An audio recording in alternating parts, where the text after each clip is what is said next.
अभी इससे पहले तक हम लोगों ने बहुत सारे इंसेंटिव स्कीम्स के बारे में पढ़ा था, जिनमें से दो थे, दो प्रकार मुख्य थे। एक फाइनेंशियल और एक नॉन फाइनेंशियल। एक वित्तीय प्रेरणा प्रणाली थी और एक अवित्तीय प्रेरणा प्रणाली थी।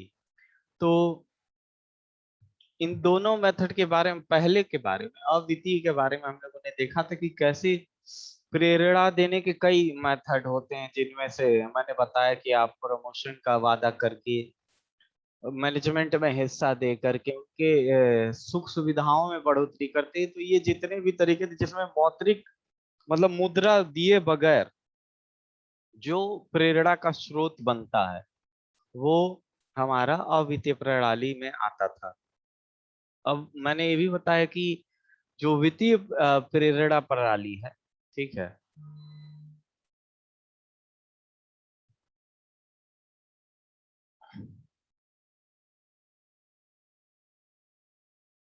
जो वित्तीय प्रेरणा प्रणाली है उसका क्या है कि उसमें बहुत सारे प्लान है। उसमें आप मुद्रा के रूप में देते हैं क्या, आप जो भी प्रेरणा के रूप में देंगे पैसे, वो मुद्रा के फॉर्म में होगा, ठीक है।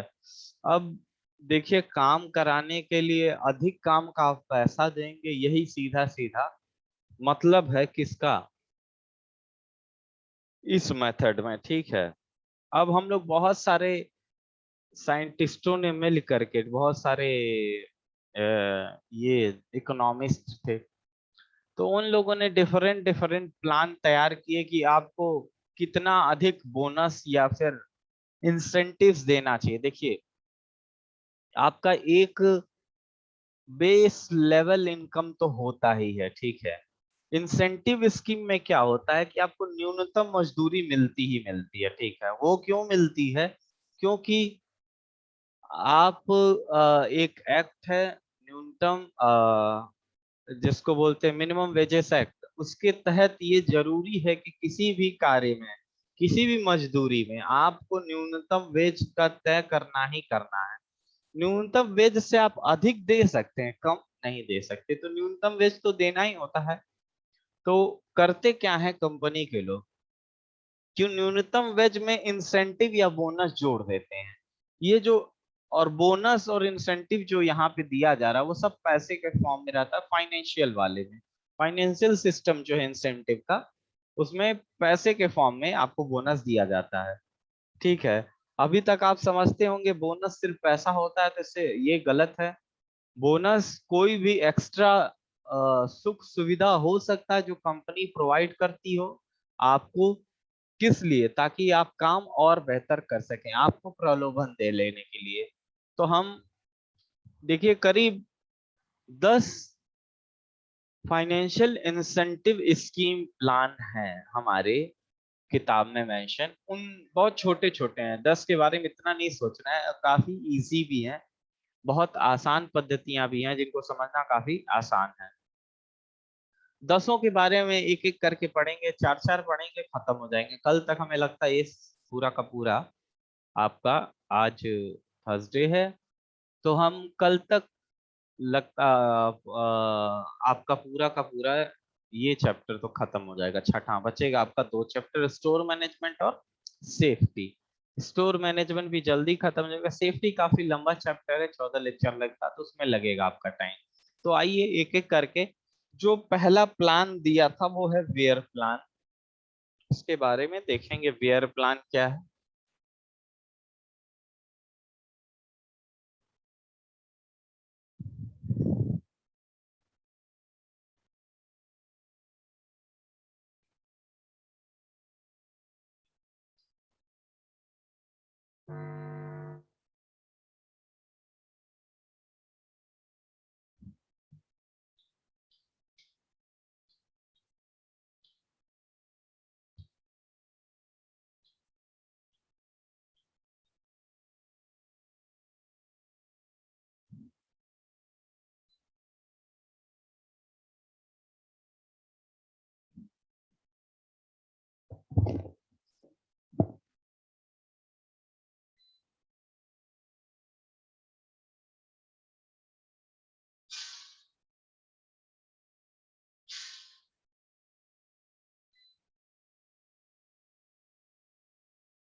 तो जो प्लान है वो उसका नाम है वियर प्लान।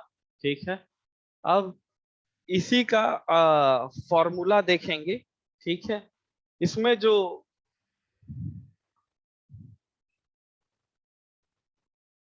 टोटल वेज होता है, जो कुल पारिश्रमिक है वो कितना होता है देखें।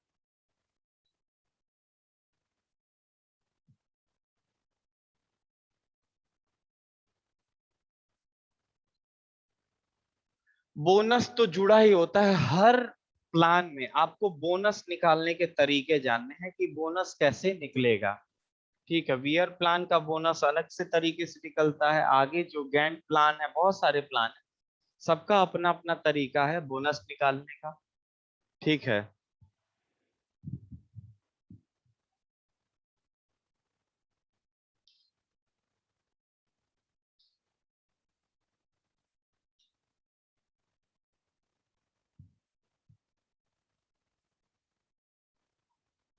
तो टोटल वेज जो होता है वो मिनिमम वेज प्लस बोनस के बराबर होता है। ठीक है, जितना अधिक काम करेंगे उतना बेहतर आपको बोनस मिलेगा। ठीक, टोटल वेज जो है उसको कुल पारिश्रमिक कहा जाता है, मिनिमम वेज को न्यूनतम मजदूरी या न्यूनतम पारिश्रमिक। बोनस जो है उसका हर प्लान के हिसाब से बदलता रहता है। उससे पहले आपको कुछ टर्म्स मैं लिख देता हूं। HSA and RH।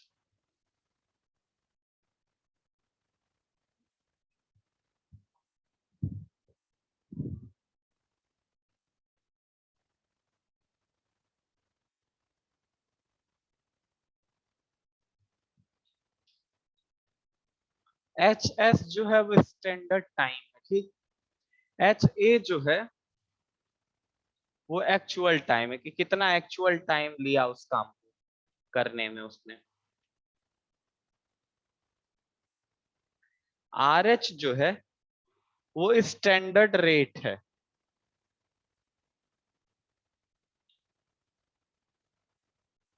ठीक, तो वियर प्लान बोनस के बारे में क्या कहता है, इसके बारे में आप देखेंगे। ठीक है, सबसे पहले ये जान लीजिए कि सबसे पहले आपको एक न्यूनतम मजदूरी निकालनी पड़ती है। ठीक है, वो कैसे निकालेंगे कि आप मानक समय जो इससे पहले निकाले थे, वो मानक समय की सहायता से एक मानक दर निश्चित कर दिया जाता है। उदाहरण के लिए आपका जो कार्य का मानक समय मान लीजिए 8 घंटे का रहा। ठीक, तो 8 घंटे का उदाहरण के लिए लोग कहेंगे कि 500 रुपये प्रति घंटे पे आपको मिलेगा। ठीक है, या फिर 500 रुपये घंटे बहुत ज्यादा हो गया, मान लीजिए कि आपको 100 रुपये प्रति घंटे मिला। ठीक, तो आप 8 घंटे काम करेंगे तो कितना मिलेगा, 800 रुपये। तो जो 800 रुपये हुआ वो क्या हुआ, मिनिमम वेज हुआ। क्या हुआ, मिनिमम वेज, जिसको न्यूनतम पारिश्रमिक कहा जाता है। ठीक है, अब इसमें क्या होता है कि अगर श्रमिक अपना कार्य जो है समय से पूरा कर लेता है, ठीक है, और समय से अगर मान लो समय पे पूरा नहीं भी कर पाता है तो उसको न्यूनतम पारिश्रमिक दी जाती है, उसमें कोई कटौती नहीं होती, मतलब 800 रुपये से मिलेगा। लेकिन अगर वो अपने काम को समय से पहले ही खत्म कर लेता है, ठीक है, स्टैंडर्ड टाइम से वो पहले ही खत्म कर देता है, तो उसको बोनस दिया जाता है। इस प्लान के थ्रू बोनस मिलेगा। अब वो बोनस कितना होगा वो प्लान टू प्लान वेरी करता है। इस प्लान में क्या होता है कि हम बोनस जो है 50% देते हैं। ठीक है, किसका 50% देते हैं, तो जो जितना टाइम वो बचाता है, ठीक है, उतने टाइम का दर के साथ गुणा कर देते हैं, तो जो पैसा आएगा उसका 50% देते हैं। उदाहरण के लिए आपकी दर कितनी थी, 100 रुपये प्रति घंटा, और आप उदाहरण के लिए मान लीजिए 1 घंटा पहले ही आपने काम खत्म कर दिया, आप कितना घंटा लिए, 7 घंटा, कितना घंटा बचा है, 1 घंटा। तो 1 घंटे का कितना रुपया बनता है, 100 रुपए। तो आपको 800 रुपए तो मिलेंगे ही, उसके लिए तो कहीं वो गया है नहीं, क्योंकि वो न्यूनतम मजदूरी वो मिलेगा। 800 रुपया में एक्स्ट्रा बोनस कितना मिलेगा, वो मिलेगा आपको। कितना घंटा बचाया गुड़े उसका कितना रेट है। तो 1 घंटा बचाया तो 1 घंटे का रेट 100 रुपया, 100 रुपया का 50% आपको मिलेगा। 100 रुपया का 50% कितना होता है, 50 रुपया, ठीक। तो आपको टोटल अमाउंट जो वियर प्लान के हिसाब से मिलेगा वो होगा 850 रुपया। तो वियर प्लान यही कहते हैं कि आपको जो बोनस दिया जाएगा इस प्लान के थ्रू, वो बोनस 50% होगा। किसका, बचाए गए समय को जब दर से गुणा कर देंगे। तो आप देख लीजिए ये सब लिखा हुआ है। अब मैं बोनस लिख देता हूं कि बोनस कितना होता है।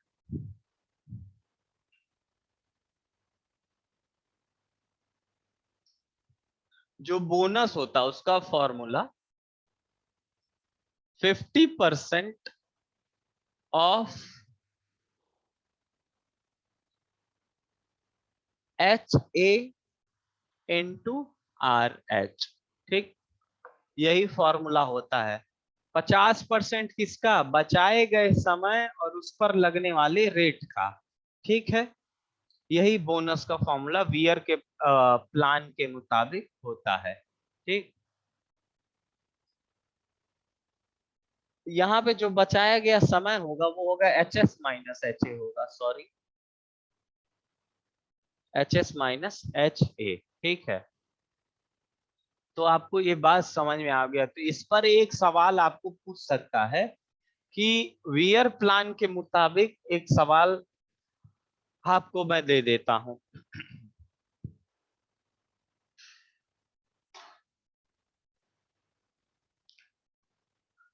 अगर एक मजदूर है, उसका मानक समय 8 घंटा है और वो अपने काम को 6 घंटा में ही पूरा कर लेता है, उसको 100 रुपया प्रति घंटे की मजदूरी मिलती है, ठीक। तो वेयर पद्धति के हिसाब से, इस प्लान के हिसाब से आपको हमको बताना है, क्या नाम है, कितना उसको पारिश्रमिक रुपया मिलेगा। सारे लोग कैलकुलेट करें फिर आंसर बताएं। जो भी जुड़े हुए हैं वो कैलकुलेट करें और आंसर बताएं। क्वेश्चन अगर एक बार और पूछना चाहते हैं तो पूछ सकते हैं कि क्या क्वेश्चन था।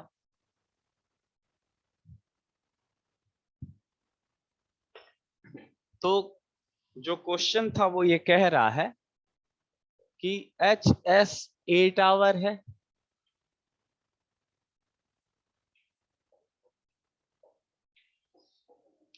HA जो है वो है 6 आवर,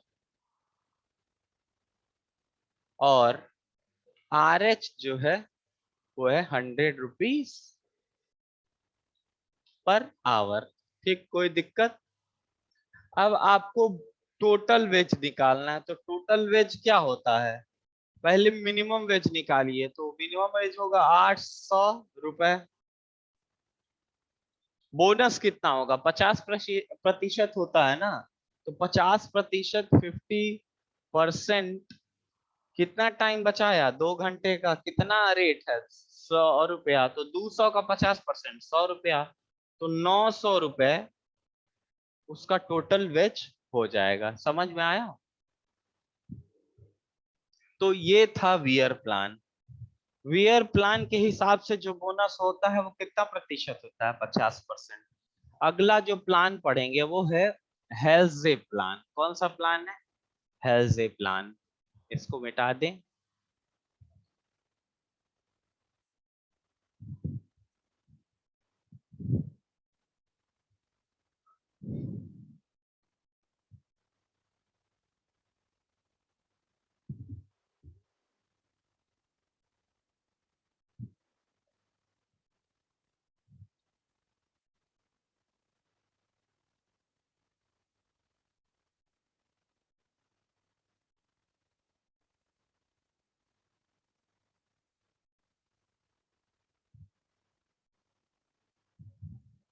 अगला प्लान है has a plan.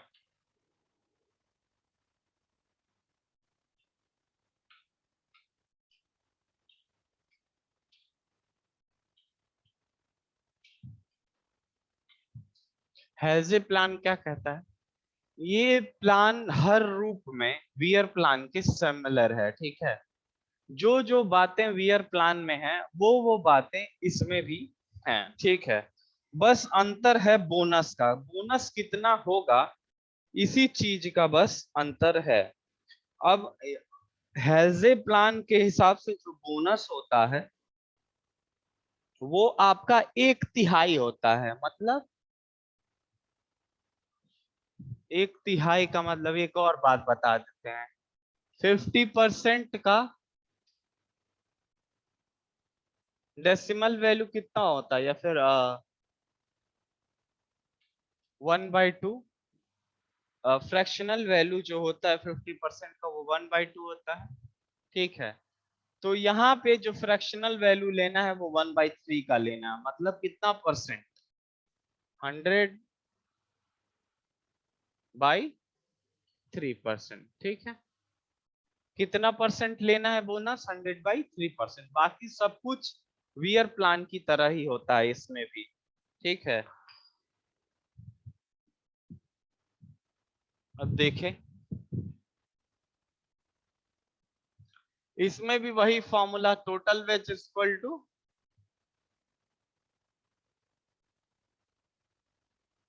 Minimum wage,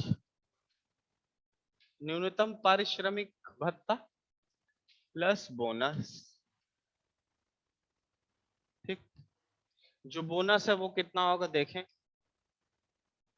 bonus जो होगा वो 1/3 होगा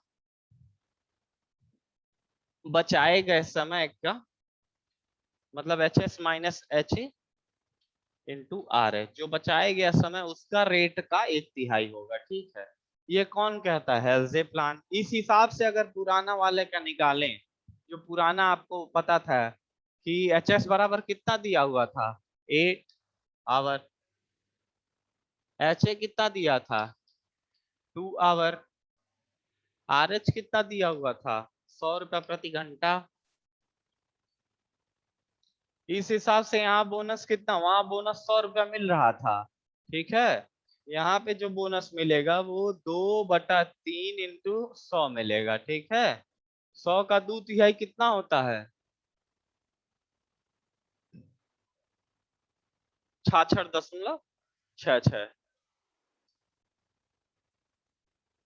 तो यहाँ पे 66.66 रुपए जो है वो मिलेंगे किसको? मजदूर को अतिरिक्त। अब एक बात सुने, ठीक है।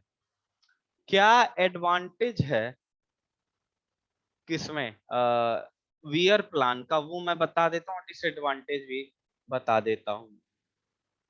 देखो, जो धीमी गति से काम करने वाले मजदूर हैं, ठीक है, उनको भी वियर प्लान प्लान में न्यूनतम मजदूरी दी जाती है, उनके साथ कोई वो नहीं किया जाता।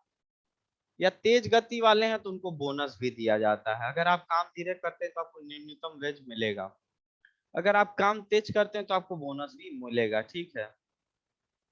अब बोनस के साथ साथ होता क्या है कि जो श्रमिक है वो अतिरिक्त श्रम करता है, ठीक, उतने ही टाइम में, तो इससे जो लागत मूल्य है वो कम होती है। टाइम बहुत बड़ा फैक्टर होता है।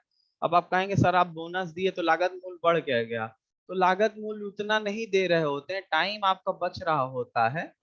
तो उतने टाइम का हम फुल 100% बोनस थोड़ी ना दे रहे होते हैं, 50%, 30%, इन्हीं के बीच में तो दे रहे होते हैं। और भी हेल्जे प्लान तो 1/3 देता है, 33.33% दे रहा होता है, ठीक है। तो कुल मिला करके जो कंपनी है वो 50% बोनस तो वियर प्लान में किसको दे देती है, श्रमिक को। लेकिन 50% उसका तो बचता है ना, चूंकि तो देना 100% चाहिए। उसने 1 घंटा बचाया तो 1 घंटे का 100%, उसको 100 रुपए मिलना चाहिए था।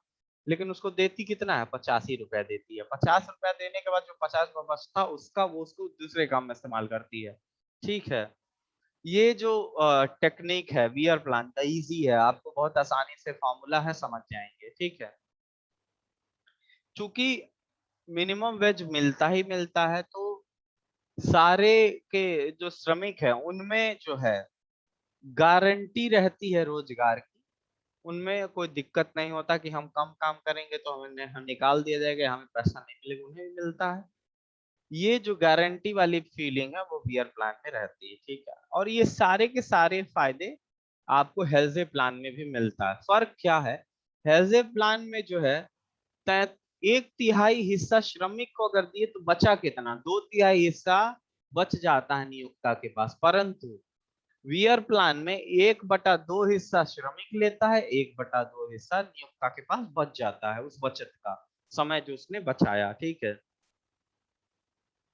देखिए, अब वीआर प्लान और हेल्थ प्लान तो गारंटी युक्त है, मतलब मिनिमम वेज देना है, तो जो श्रमिक होते हैं वो काम करने में ढिलाई करते हैं, अपना काम सही मन से नहीं करते हैं। अब सही मन से नहीं करते हैं तो जो कुशलता से वो काम पहले कर सकते थे वो नहीं करेंगे, ठीक है, क्योंकि हमने उनकी गारंटी दे दी है। अब देखिए एक और बात है, कभी कभी लालसा और प्रलोभन में कार्य बिगड़ जाता है, क्योंकि ऐसा है आप बोनस देंगे तो लोग अधिक काम करना की करेंगे, लेकिन उस चक्कर में अधिक काम ठीक बात होती है, ठीक है, लेकिन उसके चक्कर में किसी चीज का दुरुपयोग हो जाए, मशीनों का दुरुपयोग हो जाए, मशीनों को ढंग से ना चलाया जाए, तेज गति से चलाया जाए, तो ये सब दुरुपयोग की कंडीशन है, तो ऐसा भी नहीं होना चाहिए।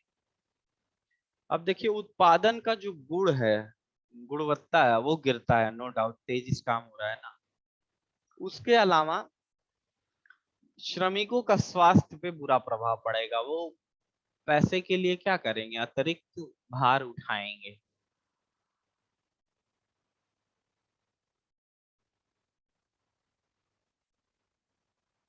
अब अब जो नया पद्धति है उसे रोवन प्लान कहते हैं, क्या कहते हैं, रोवन प्लान। उसके बाद आपको पढ़ना है गैंट प्लान, ठीक है। तो पहले गैंट प्लान के बारे में मैं बता देता हूँ। गैंट प्लान में भी, ठीक है, आपका जो मानक समय है और मानक दर है वो निश्चित रहता है, ठीक है।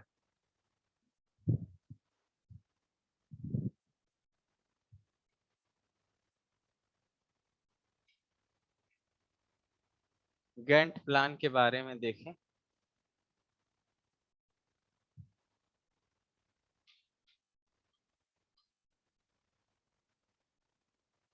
गैंट ने कहा कि जो मानक समय है और मानक दर है वो सेम बियर और हेल्जे की तरह है, बस जो बोनस का परसेंटेज है, जो वियर ने रखा वो 50% रखा, जो हेल्जे ने रखा वो 100/3 दैट इज 33.33% रखा, ठीक। ये क्या कहते हैं, जो बोनस का प्रतिशत है वो आदमी की कुशलता के अनुसार, ठीक है, 20 से 50% आप रखेंगे, वो आप पर डिपेंड करेगा। कितना, 20 से 50%। तो बोनस जो है वो 20 to 50% होगा, ठीक। उसकी मात्रा निर्धारण कौन करेगा, नियोक्ता काम देख करके करेगा, ठीक है। तो जो बोनस है किसमें, गैंट प्लान में, वो 20 से 50% तक वेरी करता है, वो फिक्स नहीं रहता है। लेकिन वियर प्लान और हेल्जे प्लान में बोनस फिक्स था, ठीक है। यही अंतर है। आपको बहुत आसानी से सिर्फ क्वेश्चन इस पे बहुत बनेंगे कि हेल्जे प्लान में कितना बोनस तय किया गया, वियर प्लान में कितना बोनस तय किया गया, गैंट प्लान में कितना बोनस तय किया गया। इन सारे प्लान के सिर्फ बोनस परसेंटेज आपसे पूछ लिए जाएंगे। अब अगला जो प्लान है,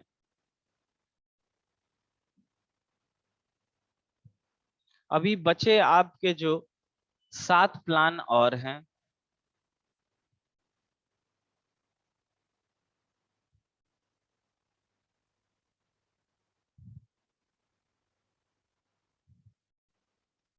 बाकी बचे प्लान्स को हम अगले नेक्स्ट लेक्चर में देखेंगे कि और बाकी जो प्लान्स है, हमें लगता है कल 2 लेक्चर में आपके पूरे प्लान खत्म हो जाएंगे। और प्लान खत्म हो गया तो ये चैप्टर भी खत्म हो गया, क्योंकि इतना ही सिलेबस में है कि इंसेंटिव प्लान्स के क्या क्या प्लान है आप में।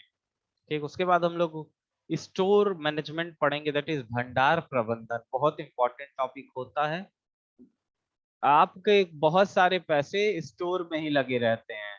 आप अगर कोई सब प्रोडक्ट बना के रखे हैं तो आपका फाइनल प्रोडक्ट वहां रहता है, तो बहुत सारा पैसा फंसा होता है स्टोर में। तो स्टोर का अगर मैनेजमेंट आप ढंग से नहीं करते हैं तो आपका पैसा क्या हो रहा है, बर्बाद हो रहा है। तो इस बात को भी स्टोर मैनेजमेंट में समझेंगे कि क्यों, और एक स्पेशल टर्म होता है वहां पे, इन्वेंटरी। ठीक है, जिसके बारे में पढ़ेंगे और इन्वेंटरी को समझेंगे कि क्यों इन्वेंटरी इम्पोर्टेंट है एक इंडस्ट्रियल इंजीनियर के लिए, मैनेज करना उस इन्वेंटरी को।